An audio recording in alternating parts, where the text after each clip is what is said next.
Wait! Guys, meron ba kayo, Vince and Yosh, na gustong i-announce? Game 1, 2, 3. We just got married! Yay! Yeah. And yan yung reason kung bakit bigla tayong nawala. Kasi na-busy tayo lahat. Yes! I was a witness to the wedding ceremony, diba? And the fun reception. Actually, dun nga ako parang, yun din yung iniisip ko, nung iniisip ko yung podcast community natin. Sabi ko, shocks, ang dami nating utang sa kanila. Siguro naman, magbe-make up kapag nalaman na nila tong good news na to, diba? Dun sa, kung paano natin sila, hindi man sila nakadalo sa reception ninyo, bubusugin natin sila sa mga kwento. Sana. Talaga ba? Sana it makes up for our absence. Tapos, sana ma-feel na nila na parang nakasama rin sila. Kasi it happened in a very special place din. Yun. Yes. Ay, ano pala, Ses? Siyempre, thank you so much for being with us sa special day namin. Tsaka sa pag-host mo doon sa wedding. Thank you. You're We welcome. really appreciate you. Yay! Thank you. Salamat. Oo. Lalo pa kasi alam naman natin malayo. Kasi hindi naman pwede dito sa Pilipinas, di ba? So, kailangan destination wedding. Medyo malayo, guys. Parang hindi mo pwede sabihin na, bakit di na lang kayo nagtagaytay? Di ba? Parang ganon. Kung pwede lang, di ba? Mas maganda sana kung dito na. Kaso hindi naman pwede. So, nag-Australia na lang tayo. Wow! Gusto ko yung Yosh, yung lang. Na lang. Oo. Pero kasi isa yan sa mga pinaka practical na options talaga for LGBT wedding. Kasi yung Europe, malayo din naman yung Australia, pero at least mas madaling makakuha ng visa kasi sa Australia. Yes. Tapos, yung isa pang reason is, ang dali lang kasi ng process ng pagpapakasal sa Australia. Kahit hindi ka citizen doon, kahit hindi ka resident doon, ikakasal ka nila ng walang kaabog-abog as long as makomplete mo yung requirements na napaka-konti lang naman. So, and walang discrimination kasi whether straight or LGBT, paraho lang yung requirements, paraho lang yung process. Oh my gosh. So, walang extra requirements kapag LGBT. Na kailangan. Pareho lang talaga. Diba? Ang galing. Tapos, nakita ko pa nga yung announcement ninyo. Actually, ikaw, Yosh, na 1 week lang ata after the ceremony or 2 weeks, lumabas na yung license, no? Lumabas na yung registration. Sobrang bilis lang. Diba? Lumabas na siya, tapos syempre nagtagal pa nung shinip sa atin. Pero nasa amin na yung actual na valid na legal na marriage certificate. Kasi di ba yung pinipirmahan naman dun sa kasal, lang yun eh. Merong valid, may legal document, tapos merong for aesthetic. Anong tawag doon? Aesthetic lang. Oo. Yung for the ceremony lang, parang gano'n. Pero nasa amin na siya. So, ayun. Gagawa natin ng video yung kung paano namin nagawa. Ano yung process kung gusto rin ng mga nakikinig sa atin, lalo na yung mga LGBT couples, kung ano yung process kapag magpapakasal kayo sa Australia. Gawa namin ng separate na step-by-step guide. Oo. Step by the step. Ganon. Step by the step kasi sumakses na kami ni Vincent. Living proof, diba? At saka sis, kasi long time coming naman na yun. Kahit naman na, hindi naman natin napapag-usapan madalas yung relationship status namin ni Vince. I mean, never actually natin in-address sa podcast. Pero, di ba, ang tagal na rin kasi namin ni Vince. 15 years na yung blog. This year, we're celebrating yung 15th anniversary ng The Poor Traveler as a website. And kami ni Vince, 16 years na kami together. So, ang tagal na. Oh my God! Wow! Correct. So, Ganun yun na. nga long time coming. Honestly, long time coming siya. Parang everyone's just waiting for that invite. Pero syempre, iba pa rin yung parang, okay guys, yung reality, diba? Yung reality na, Oo. okay guys, sa Australia siya. Okay guys, dito siya sa castle na to. Okay guys, ganito makarating di ba 1 hour? 1 hour away from Melbourne. Melbourne. Yeah. 1 hour away from Melbourne. Alam mo yun, yung iba pa rin yun. Yung ganong na in-announce nyo. 'Di ba? Iba pa rin yun. Na, ganito yung dadamit ganito yung suot, ganito yung palette, ito yung mga pupunta. Iba pa rin yung reality na nagsisink in na yun. Actually, to our podcast listeners, marami kaming kwento. Tapos, mag-guest pa tayo, 'di ba? I-guest pa natin yung iba pa nating mga nakasama din doon to share. Alam namin kasi na destination wedding siya. So tinry talaga namin lahat na hindi masyadong gumastos yung mga tao. So kami talaga ni Vince yung nagplano from the start, 'di ba? So parang ang ganda lang kasi small wedding lang siya 20 lang tayo. Tapos ang ganda ng venue. Basta in my head, siguro biased lang din kami ni Vince kasi syempre wedding namin yun. Pero sobrang ang perfect niya sa amin. Oo naman. Guys. ang saya-saya, ang ganda ng venue, ang saya ng mga tao, lasing lahat by the time mag-start yung reception. Oo. So, ayun. ang mentality, kasi di ba kayo ikakasal, talaga naman para sa inyo yun. So, okay lang maging biased. Okay lang maging biased na sabihin nyo perfect kasi sabi mo, di ba, perfect for us. Tama naman kasi dapat perfect for you talaga. Yung role kasi ng wedding guests is talagang to be there for you. Pero the day is about you guys, the both of you. Yun. Yes. Ano pa ba? At saka hindi kayo biased kasi nung nag-share ako ng pictures dun sa ibang friend group ko, sabi ang sobrang ganda ng lugar. Hindi kayo biased. Sobrang ganda ng setup, ganda ng lugar, tapos pati yung ilaw. 'Di ba may window na malaki, tapos pinaka-central area kung nasaan yung mga turista pinipicturean yung setup. Oo. Akala siguro nila part ng ng decoration talaga ng lugar yun. Hindi nila na-realize na yun yung decor ng wedding. Yes. So actually, ang gondo. Tapos, ang ganda pa kasi tayo lang nandun, di ba? Walang, di ba? May konting sumili, pero ating-ating yung lugar. Nung nag-start na, pero before, kasi nauna kami, di ba? Nauna kaming dumating. Nina Jax. So, nauna kami nina Jax, nina Dane. Pagdating namin doon, may mga turista. So, bukas yung parang building, yung hall, yung castle-ish. Parang ganon. So, marami nagpipicture doon sa mga flowers, doon sa By the way, sorry, may thunderstorm kasi sa amin. Naririnig ba yung kulog? Hindi naman yung kulog. Yun. Mas yung nguya ko, no?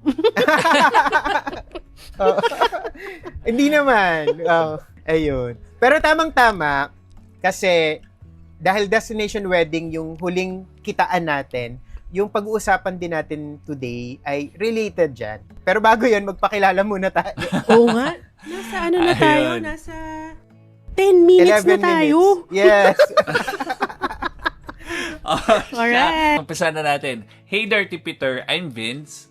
I'm Yosh. And I'm Ces. Welcome to the Season 5 premiere of the Poor Traveler Podcast. The show that will help you plan smart, travel safe, and make every trip worth it!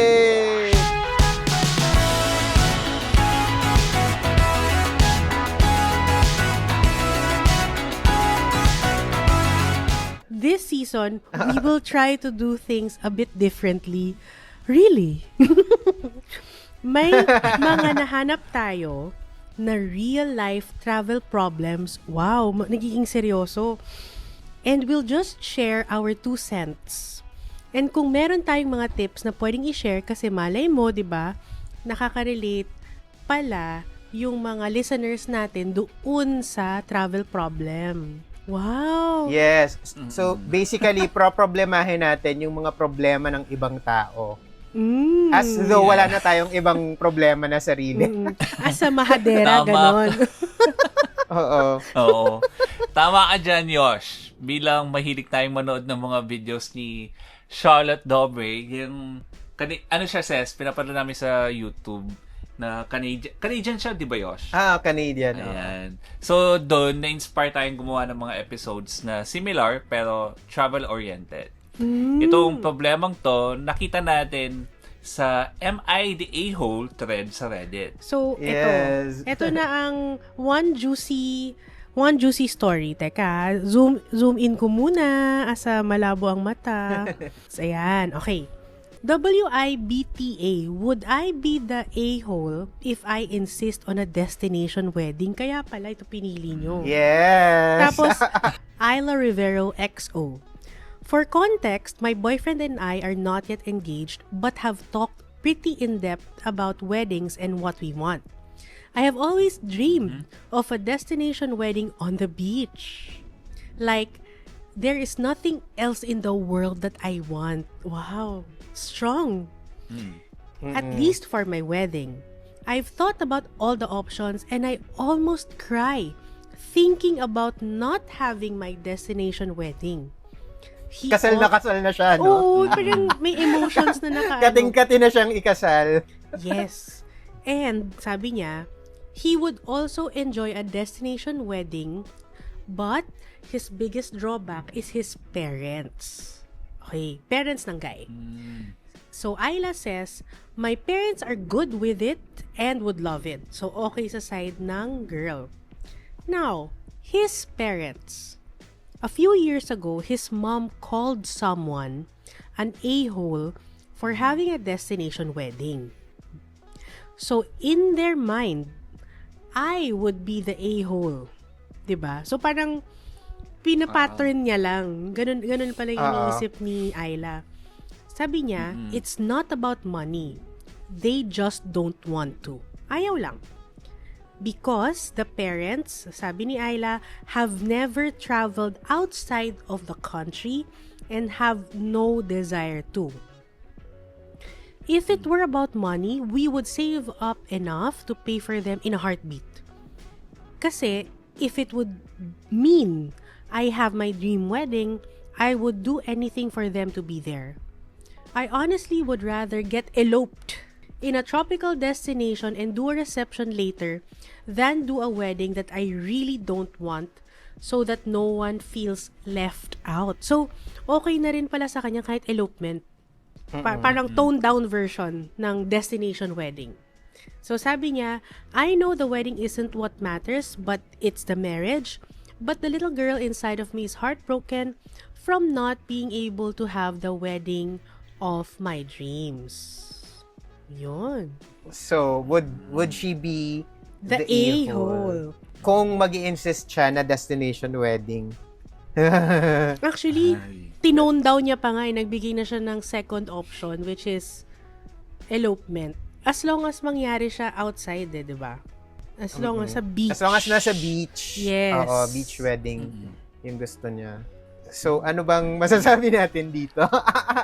I-open niya yung topic sa fiancé niya, and then pag-usapan nila, if mag-agree naman sila na gusto nila yung beach wedding, bahala na yung partner niya makipag-usap sa parents niya. And, di ko lang alam kung may update na tong thread na to, pero, depende talaga sa kanilang dalawa. If ayaw ng parents ng lalaki, parang, if gusto rin naman ng guy na beach wedding, silang dalawa lang, elopement type, konti-konti lang, edi, go for it. Oo. If they can, if may budget naman and both naman na mag-agree silang dalawa, go. Parang hindi naman siya if kaya daw ayaw nila talaga ng pag-ipunan, parents sa Vince. lalaki. Money is not an issue. Money is not an issue Ayun, daw, if Vince. money is not an issue, then ayun, it's up to them. Kung silang dalawa yan, if they agree, go. Oo, kailangan nila mag-agree. Kasi dalawa naman yung kinakasal eh. Yes. Hindi naman pwede. Hindi naman isa lang. Oo. Magiging a-hole siya if ayaw ng partner niya.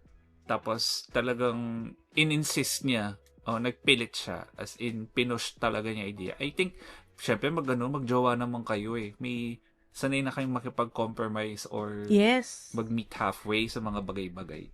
Tama. Oo. Kasi parang ang sa akin, kailangan ko rin kasing magets kung bakit ayaw nung parents sa destination wedding. Ano ba exactly yung ayaw nila? Kasi ayaw nila, kunyari sa Pilipinas, ayaw ba nila na hindi sa simbahan? Number one. Or ayaw ba nila na umalis ng bansa? Kasi kunyari, kung ang issue is hindi ayaw nila sa simbahan. Pero USE kasi to yung context nito no. May mga ganun na gusto nila sa simbahan talaga. And yung Catholic, 'di ba? Hindi sila nagkakasal ng hindi sa simbahan, 'di ba? Sa Catholic. Catholic hindi. Oo. Oo. Kaya nga Yosh, Vince, nagse-second wedding pa nga, 'di ba? To satisfy. Yes, oo. Totoo. Na dapat nasa under the simbahan. Pag ganun, may compromise na pwedeng gawin. Either, yun nga, dalawa yung ceremony, or maghanap kayo ng simbahan pa rin, pero malapit dun sa destination, para yung reception nasa destination, alam mo yun? Or, kunyari, ang issue ng parents is ayaw nilang lumabas ng bansa, ayaw nilang mag-travel abroad, kasi hassle sa kanila yung passport and whatever, ayaw nilang lumipad, baka naman merong beach within the country na pwede. Parang feeling ko kasi kailangan nating i-figure out muna ano ba yung issue ng parents sa destination wedding. Nandun nga ako sa side na parang I feel like dapat yung pag-figure out natin ng kung ano yung ayaw ng parents para magawa ng paraan. Parang we just spend one working day on it. Parang ganun yung parang ganun yung POV ko doon. Parang hindi natin siya dapat makakastop or makakastall sa kung anumang decisions. Parang siya, let's go through it. 1, 2, 3, 4, 5. Ito yung mga ayaw nyo. Ito yung mga paraan namin sa 1, 2, 3, 4, 5 nyo. Ay, walang kahit isa doon na nakasatisfy. Tapos parang, I think, based on that, basta tinry gawa ng paraan, stop na. Enough na. Na nag-exert siya ng effort to dig dun sa mga considerations ng parents. Pero it should not stop the couple. Kasi nga, 'di ba, established natin from kanina, dapat both of you agree. So, nothing should stop the couple from having the wedding of their dreams. Oo. Kung yung groom nyo ay okay lang na wala yung parents sa kasal nyo, edi go. Kasi okay lang naman sa groom mo Parents niya yun 'di ba? So, kung gusto nyo mag-elope, go. Kasi, for sure, kakusapin naman nung groom yung parents niya, 'di ba? And yung mga relatives niya na ito yung gusto namin. Kasi panigurado magde-decide sila. Siyempre, yung gusto nilang dalawa. If destination wedding like beach, out of the country, ito talaga yung gusto namin. So, siya yung balang mag-present sa kanila or silang dalawa. Maintindihan naman siguro ng relatives nila. Kasi minsan lang naman ikakasal So, sila naman din naman yung ikakasal Might as well, gawin nila kung ano yung gusto nila. For me, yun lang May ganun din akong POV about mga kasal. Parang, para sa akin kasi, minsan kasi 'di ba ini-invite tayo sa kasal ng isa lang kakilala natin. Hindi yung both. Minsan na-invite ako sa gano'n na isa lang yung bride lang ang kilala ko. Ang mindset ko as a wedding guest na pumupunta is, nila yon, special day nila yon. Sila ang gumastos, number one. 'Di ba? Sila ang nag-rent ng lugar, sila ang nagpakain namili ng mga pagkain, sila ang nagpa-decorate ng bulaklak na saksakan ng mahal. Sila 'yon, party nila 'yon. Tapos nandun ka as witness. 'Yun naman ang traditional role ng guest, 'di ba? To witness the union. Kahit yung mga officiant, 'yun ang sinasabi, 'di ba? We're gathered here today to witness the union of blank and blank. Ganun siya. 'Yun yung role natin, parang part ng social contract natin. 'Di ba? During that event to be the witness. Tapos kunyari, merong ibang kasal 'di ba sobrang haba kasi nagpi-pictorial.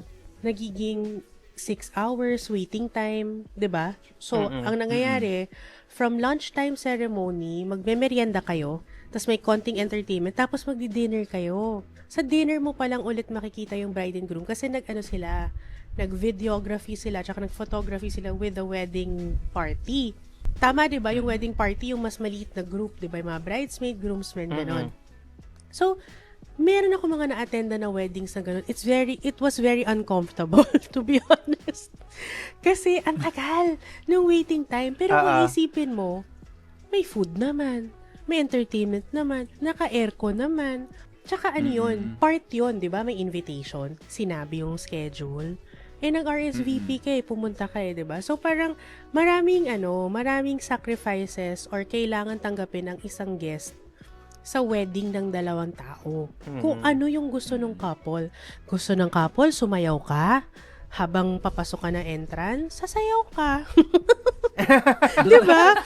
May mga ganun Gusto ng couple na lahat ng guests dumaan sa photo booth or kaya mag-leave ng message. Di ba yung mga uso ngayon, yung mga recording, gagawin mo. Ano siya, parang sana yung mga yung parents ng guy, rin sila, of the mindset na, nak, because we love you, kung anong gusto ninyong dalawang gawin, go ahead. Huwag nyo na muna kami isipin. Parang ganun. Yes. No, At saka Ses, kung halimbawa, in-address na nila na okay, ganito, ganyan, tas ayaw pa rin talaga nila, hindi pa rin talaga. Baka naman ikaw yung ayaw. Siya lang, di ba? Oo, kayo lang. Ayaw lang kayong makasal. So, yun yung message. Yun yung parang hidden message pala. Ano to? K-drama pala anyway, to basahin natin yung ibang mga comments sa Reddit. Go. Sige, eto.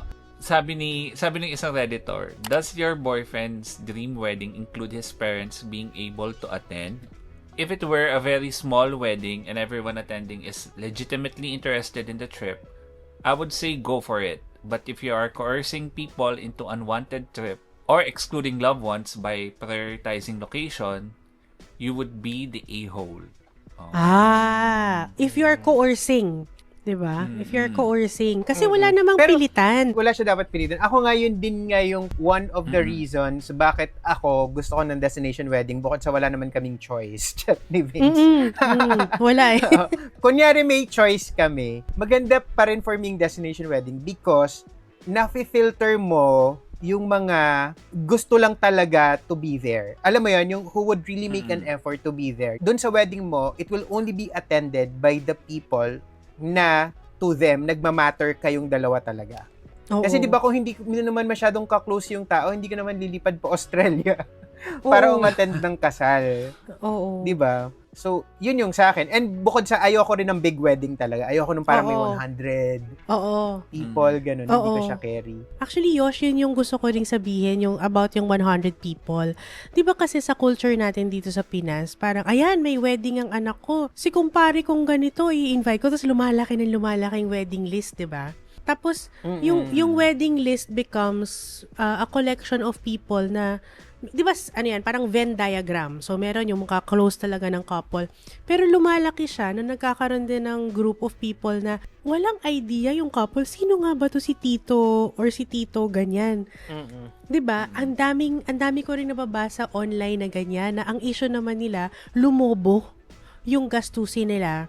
Kasi nag-invite yung family nila. Kasi excited, proud, happy na, uy, kakasal na anak ko, 'di ba? So mag-iimbita ng buong barangay. So minsan naman ganun yung nagiging problema kapag hindi destination. Kapag yung wedding is, let's say, nasa, 'di ba minsan merong kasal na ang reception nasa basketball court, 'di ba? Tapos naglelechon. Yun, pag ganun lumalaki, mga hindi nakakilala sumasama. So tama nga, pang-filter nga tong destination wedding kasi, una, you would not invite people you wouldn't want to be there, di ba? That's the first. The first filter. Second filter is, yung sino kaya dun sa target guest list namin, yung who would make the effort. Di ba? Yes, Second filter.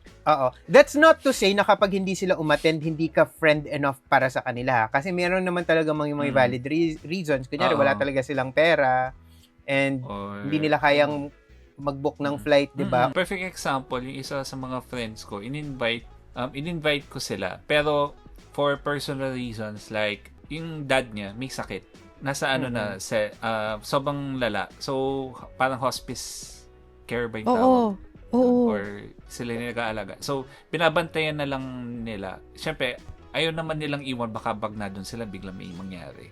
Oo. So, yung ganong cases. Tapos, yung iba naman, hindi rin makapunta kasi may another special event din silang pupuntahan. So, mga ganong situation. Yeah. Or si Kenneth, close friend natin si Kenneth, hindi siya makapunta for reason. Work hindi ko na sabihin. commitment. Basta parang Oo. hindi siya makakapunta. Pero he really made sure na makaka-help siya sa parang talagang nag-volunteer siya ng mga bagay nung nagpe-prepare kami ni Vince. Kasi hindi nga siya makakapunta. So parang yun yung way niya para To make up. maging part of the Oo. wedding pa rin. Oo. Na kahit wala siya doon, andun siya. And si Tonette naman, na isa sa mga closest friends natin, siya naman talaga, parang, di ba parang 10 hours lang siya nagstay sa Australia. Oo. Talagang lumipad siya, Berlin to Australia, tapos Oo. Australia to Manila. 10 hours lang kasi punong-puno yung sked niya. Oh, kinat niya yung ano niya. Kinat niya yung Berlinale niya for us. Berlin Film Fest.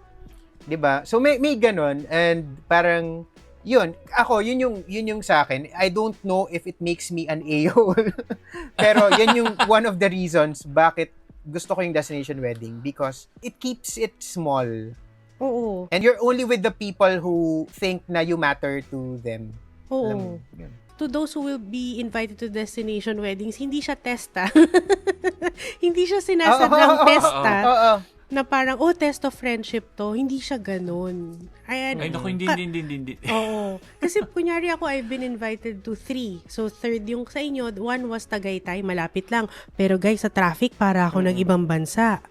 Tapos, the second one was Boracay. So, ano siya, malapit lang siya kung tutuusin, Manila to Boracay, Manila to Tagaytay. Hindi siya test. Parang ano siya, ganito siya.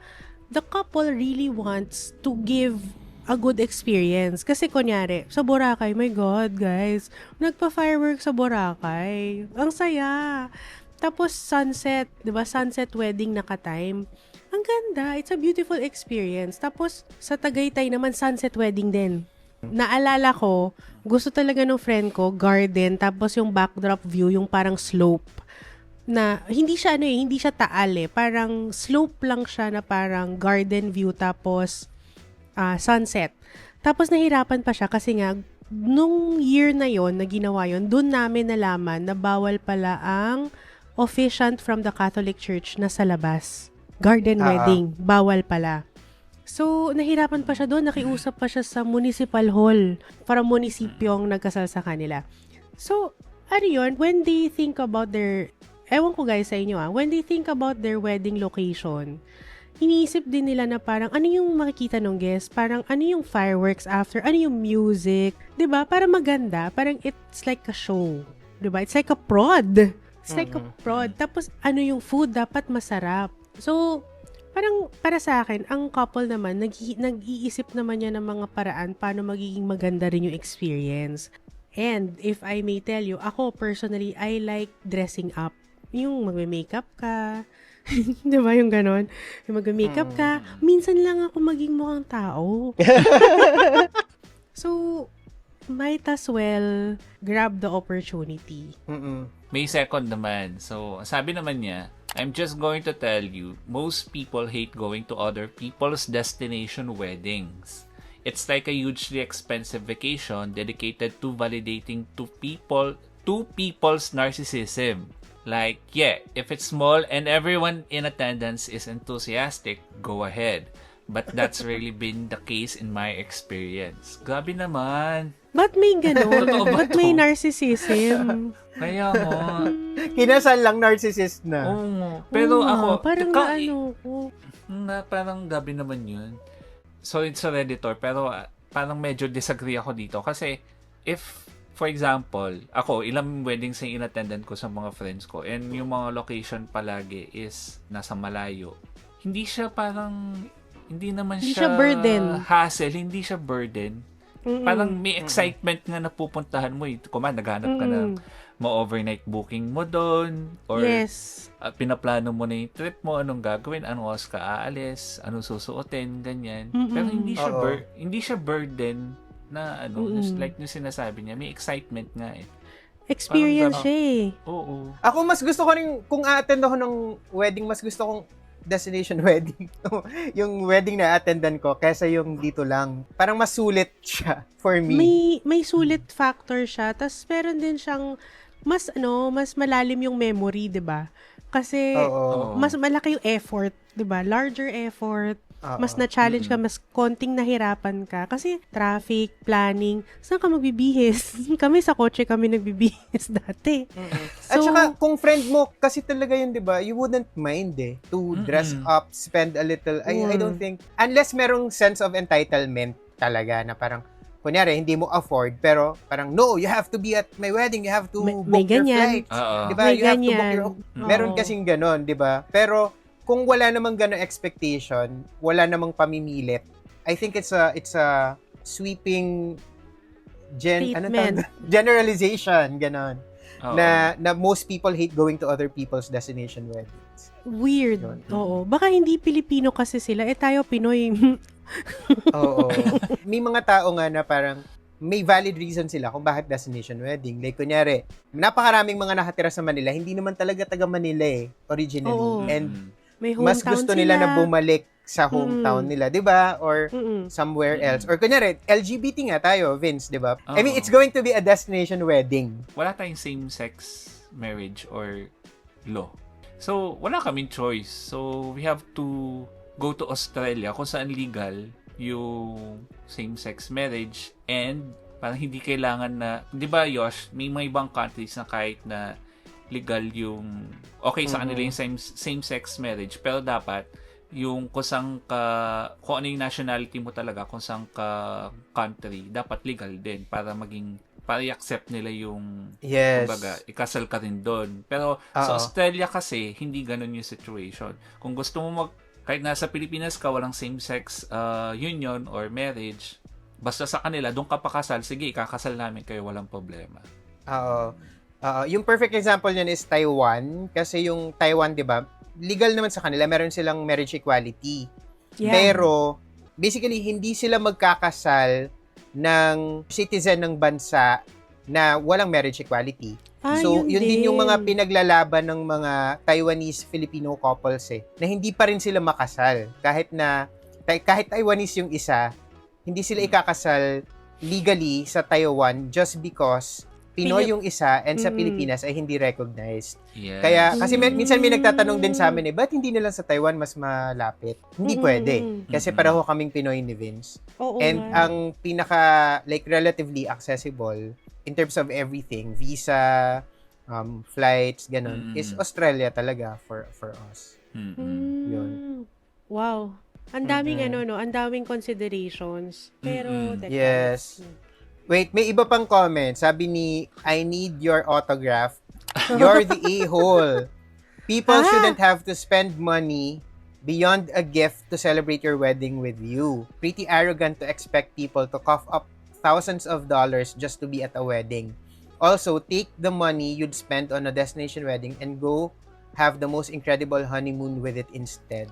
Alam mo, si I need your autograph, hindi nagbabasa. Sabi nga ni Ayla, yung main thread starter, sabi niya, money is not an issue. I would gladly save up. So, invalid. Ililibre niya di ba? And kahit hindi niya ililibre naman kung meron talagang mga, depende siguro sa sitwasyon, financial situation ng mga tao. Pero kunyari tayo naman, tayo, we travel naman na talaga, 'di ba? It's part of our lifestyle, nagta-travel tayo. So, I think, 'di ba, we travel for different reasons. We travel para mag theme park, we travel para mag-snow, and for me, it's a very good reason, 'di ba? Yung wedding is a very good reason to travel. Yes. 'Di ba? To attend the wedding kasi not only is it an opportunity para makapag-explore ka, you also make memories and parang nagiging part ka ng special day ng isang couple. Sa akin, okay siya. Yun. Enough reason. Sabi naman ni Airport Prestigious, the best destination wedding I've experienced was the one where the bride and groom went somewhere, had their dream sunset wedding, took lots of pics, then announced their wedding after they came back and sent invitations to celebrate a dinner reception with them. Yun. The invitation card was a photo of them on their wedding day. So, maganda to. Yun. Parang ito yung elopement, 'di ba? Ito yung maraming ganun, guys. Like sa Australia, ang daming, hindi lang sa Australia, kahit sa Europe. So, Australia, Europe, US, ang daming mga elopement packages na ikakasal lang kayo, kailangan nyo lang ng tigisang witness. Witness, Mm. yes. Oo. It doesn't matter kung sino yung witness na yun. Pwedeng kakilala mo, pwedeng nakuha mo lang dun, pwedeng asawa ng officiant. Okay lang. Basta merong witness lang kayo na tigisa. Tapos, ayun, ikakasal kayo, tapos, nakuha mo pa rin yung wedding na gusto mo, na it's a destination wedding, pero yung reception mo dito. It's a compromise. Tsaka ano Ang naman, ganda. yung kay yung kay I need your autograph. Parang, Hindi ka ma-over, ah. Hindi. Oo, kailangan natin i-address to, guys. Balikan natin siya. Yung sinabi ng OP, kino-consider niya yung elopement na if karamihan Yes. siguro ayaw namang hindi makakapunta dahil nga sa, for example, di maiwan yung negosyo or budget constraints, di ba? So, parang kino-consider nila yun. Ina-assume niya kasi na parang magpapag-shell out, 'di ba? Papag-shell out. There are some gastos na shell out ng guest. Given 'yon. 'Di ba? Kasi kunyari kahit hindi destination wedding, pag kunyari church wedding dyan sa San Juan, shell out pa rin naman ako ng transpo 'di ba? Same banana. So, alam mo 'yon, there are really some portions of the gastos na yung yung ikakasal, tas meron ding contribution yung guest. Meron talaga. So, As long as as long as hindi aabot dun sa yung couple is, kumari, nag-invite sila, destination wedding na tuloy. Tapos nag-no yung ibang guest. Tapos biglang may message sila, ibeberate na, hindi, kailangan mong pumunta, kailangan mong ganyan. Ayun, dun na may issue. Kumbaga, dun na yung problem. Kasi may pilitan na. May pilitan na. So, parang if mag-destination wedding, tapos nagsabi naman na reason, or kung kahit di mga magsabi na reason na parang, ay, sorry, hindi yung makakapunta, ganyan. So, parang, dapat maintindihan na nila, magets na nila. Wala lang pilitan. Wala lang talagang pilitan. Kasi, walang yun pilitan, na may problem. tsaka dapat, Yosh Vince, dapat wala ring tampo on the side sa nag-invite. Oo. Pag hindi nakapunta, okay lang. Oo. Di ba? Ayun. Ses, meron pang last featured comment. Meron pa? Check natin Ikaw yung magbasa. Baka weird din tong comment na to. Okay. Si The Chaotic Storm, sabi niya, certified proctologist daw siya. Top 1% commenter. Okay, sabi niya, destination weddings come with a stipulation that not everyone will attend, especially if you don't cover the travel cost. Tama, agree tayo doon. True. Also, keep in mind, Tama. no wedding will be perfect. Something will go wrong and it will not be as you dreamed it. As such, being flexible is good. Feeling ko, kinoment niya to kasi diba si Thread Starter, siya, talagang Si OP. gustong-gusto talaga niya. May specific vision talaga siya. So, he's just telling her to be flexible. And lastly, sabi niya, if you want more people there, hold the ceremony locally. And go to the beach for your honeymoon. Itong Thread Starter, si OP, tinag na siya, like majority ng mga nag-comment, ang judgment sa kanya is a-hole siya.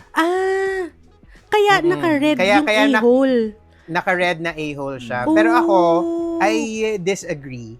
Tama tong si last na nag-comment na destination weddings come with a stipulation na hindi naman makakatulong. Wala naman siyang pilitan And sa akin, as long as nag-agree yung couple, sila yung masusunod sa kasal na gusto nila.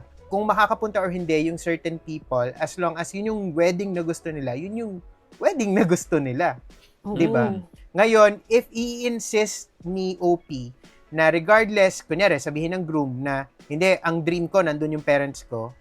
And i-insist niya pa rin na hindi, mag-beach wedding tayo kahit wala yung parents mo, then, yun yung problema. i-hole siya. Oo. Pero kung mag-agree kayo na matutuloy yung wedding, pareho kayo, okay sa inyo, na ikakasal kayo dun sa beach, kahit walang makapunta na ibang tao, may mga certain people na hindi makakapunta, wedding nyo pa rin yun diba? Totoo. Okay It lang still yun. stands. I don't think that makes you an a-hole. Gawan nyo na lang ng something else, like magpa-dinner kayo, another reception dito para sa mga hindi nakapunta. Pero yung wedding, inyo yun. Once lang yun mangyayari. Well, at least sa Pilipinas, once lang siya nangyayari.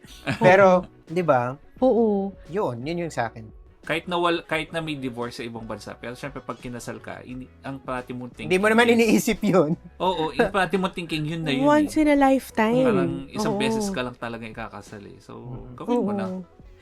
Oo.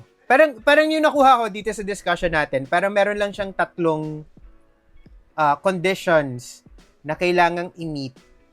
'Di ba? Parang, I mean dito, una, walang pilitan. Oo. Number 2 is walang tampuhan. Kung may hindi Yes. makakapunta, walang tampuhan. And pangatlo is walang basagan ng trip. Yun yung gusto ng couple eh. Parang yun yung, G. parang ililipat mo siya, Yosh. Parang ilalagay mo siya sa number 1.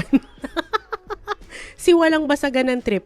Oo, yun Oo. yung number 1. At saka, alam nyo rin, dun sa mga gusto ng destination wedding, alam ko na meron tayong mga na-imagine na yung mga pinangarap na wedding. Like, kunyari ako, ang dream wedding ko kasi, nasa snow.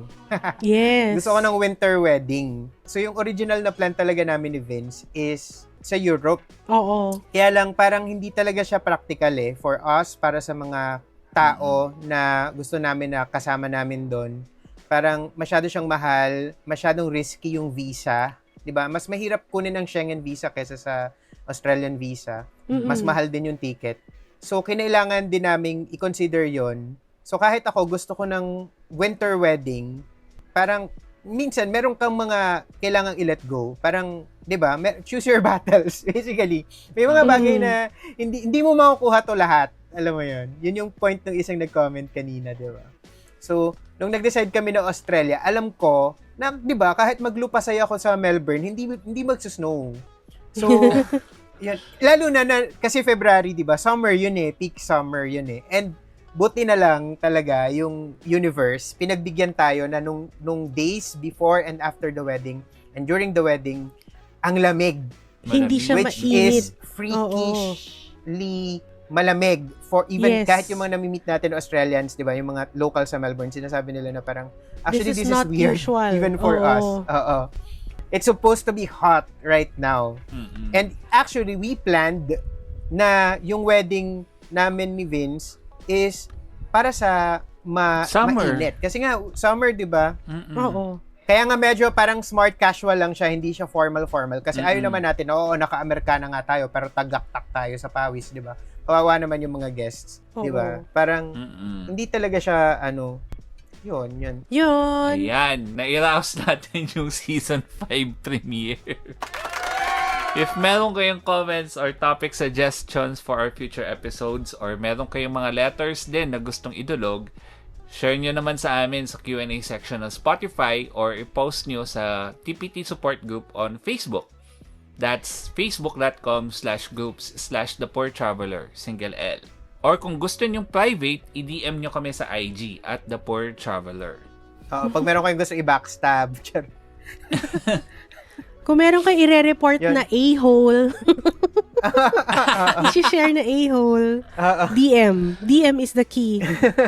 DM nyo lang, ikikip namin yan na secret. To our listeners, thank you for coming back and listening to us here on Spotify. Muling nabuhay ang ating ang ating channel. So, may susunod akong sasabihin na line na parang can be a truth or not. It's up to the universe. And the line is, we publish a new episode every Monday. Every Monday asterisk. May disclaimer to guys ha. May disclaimer siya. Oo. May asterisk, best effort. That's all for now. I'm Vince. I'm Ces. And I'm Yosh. Remember, plan smart, travel safe, and make every trip Worth it!